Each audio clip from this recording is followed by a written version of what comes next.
Hi friends, வாங்க மோர் குழம்பு எப்படி பண்ணுறதுன்னு இன்றைக்கி நம்ம பார்க்கலாம். மோர் குழம்பு பண்ணுறதுக்கு வெள்ளை பூசணிக்காயை கட் பண்ணி எடுத்துருக்கேன்.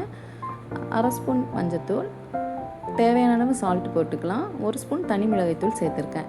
கொஞ்சமாக தண்ணி வச்சு வேக வச்சா போதும். இது ஏன்னா டக்குன்னு வெந்துடும் இந்த பூசணிக்காய். பாருங்கள் எப்படி வந்திருக்கு பாருங்கள். வேக வச்சாச்சு. இதுக்கு ஒரு மசாலா தயார் பண்ணிக்கலாம். 1 கப் தேங்காய், 1/2 ஸ்பூன் சீரகம், 1 கொத்து கருவேப்பிலை, பச்சை மிளகாய் 1 ஆட் பண்ணிக்கலாம். தண்ணி ஊற்றி அரைக்க வேண்டாங்க. நம்ம தயிர் எடுத்து வச்சுருக்கோம் பாருங்கள். அந்த தயிரிலே ஊற்றி நல்லா ஃபைன் பேஸ்ட்டாக அரைச்சி எடுத்துக்கலாம்.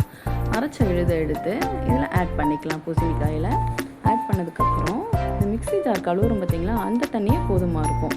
அதை கழுவிட்டு அந்த தண்ணி இதில் ஆட் பண்ணிக்கலாம். ஆட் பண்ணதுக்கப்புறம் நல்லா கிளறி விட்டுட்டு, இந்த பூசணிக்காயில் இன்றைக்கி நான் பண்ணியிருக்கேங்க. இதே வெண்டைக்காயிலையும் பண்ணலாங்க மோர் குழம்பு. அதுவும் இன்னும் டேஸ்ட்டாக இருக்கும். அது ஒரு நாளைக்கு அந்த வீடியோ போடுறேன் நான். இப்போ நான் இது கிளறி விட்டுருங்க. இது நான் தனியாக கொஞ்சம் தயிர் எடுத்து வச்சுருக்கிறேங்க, மீதி தயிர். அந்த தயிரையும் மிக்சியில் ஒரு சுற்றி அதையும் இதில் ஆட் பண்ணியிருக்கிறேன்.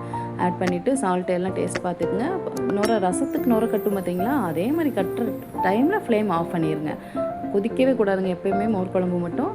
தேங்காய் எண்ணெயில் தாளிச்சிருக்கேன். தேங்காய் எண்ணெய் ஊற்றிட்டு வெந்தயம் கடுகு பொரியணுங்க. கடுகும் பொரியணும் நல்லா. ரெண்டையும் போட்டுட்டு சின்ன வெங்காயம் சேர்த்துக்கலாம்.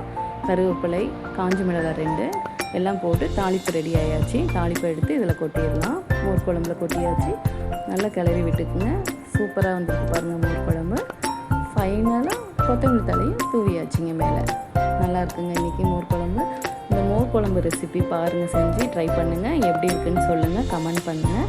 என்னோடய வீடியோஸ்லாம் பிடிச்சிருந்தா லைக் பண்ணுங்கள், சப்ஸ்கிரைப் பண்ணுங்கள்.